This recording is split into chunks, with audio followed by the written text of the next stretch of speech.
Is EPA looking at all at Florida's climate-driven insurance crisis? So to be clear, everything about the 9 cents, all you want to ask me is I have whether a new 9 question cents is now. less Go than to the next 18 question. cents.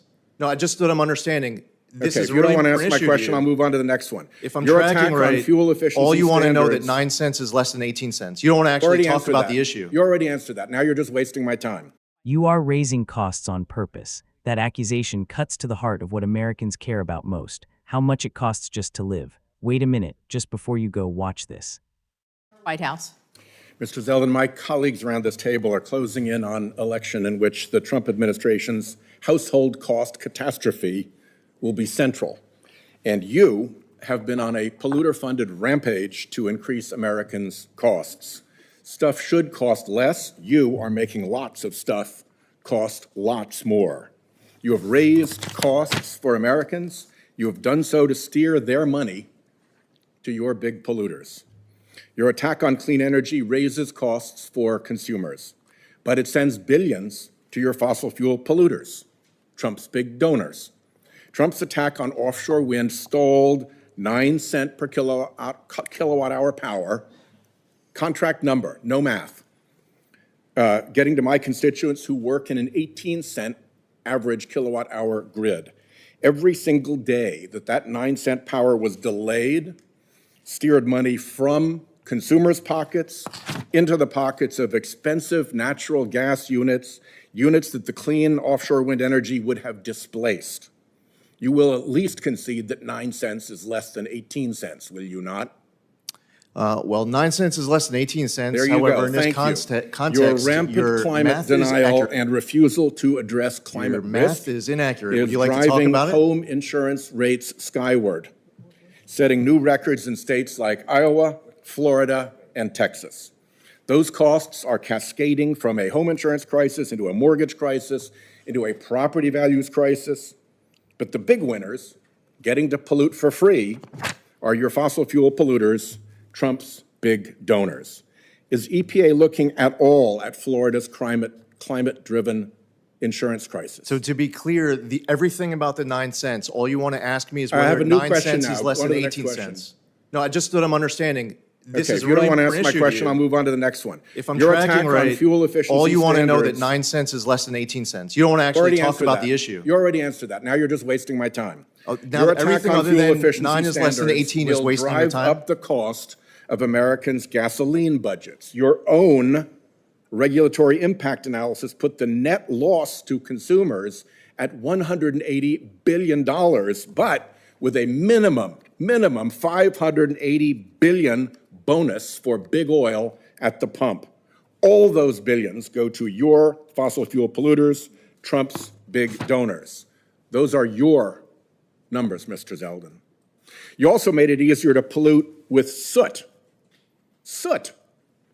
which will cost Americans tens of billions in added healthcare costs, all to save about $600 million in compliance costs for your fossil fuel polluters, Trump's big donors. You stopped EPA even counting health harms in your cost-benefit analysis, didn't you? I'm still stuck on the fact that all you're asking me All right, so you're not far gonna ask about that any of you're your not gonna numbers answer that is that question 9 is either. less than 18. You attacked the You want to talk greenhouse about gas what an reduction LCOE fund. is? I get Do you the know? time here. I get to ask the questions. You attacked the greenhouse gas reduction fund, potentially costing consumers $52 billion in lost energy savings, let alone the health benefits of cleaner air. But that $52 billion consumers lose will flow where? To your fossil fuel polluters, Trump's big donors.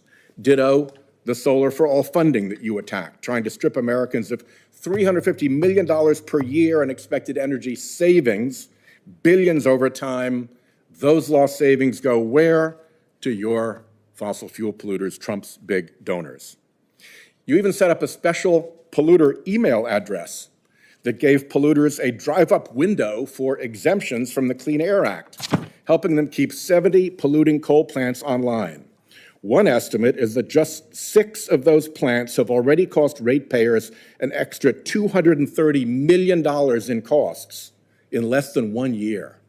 And indeed, one plant in Michigan has already cost Michiganders $600 million in excess health costs.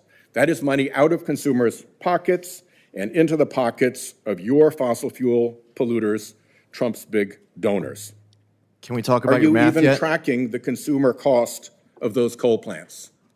We're going to get to talk about math. Are you even tracking the consumer costs of those coal plants? Oh, no, oh, this is great. So I don't even know where to start with all the messed up Answer that math. question. Are you even tracking Of the course. consumer costs of those coal Yeah, plants? and costs are going down across the country when you look at EPA's impacts. Where are you tracking the consumer costs of those coal plants? When you look Where at an EPA is are you tracking kidding me? The coal plants even staying open? You think that the math is it's better for West Virginia if you close down their coal plants and put these people out of work and tell them to learn a code?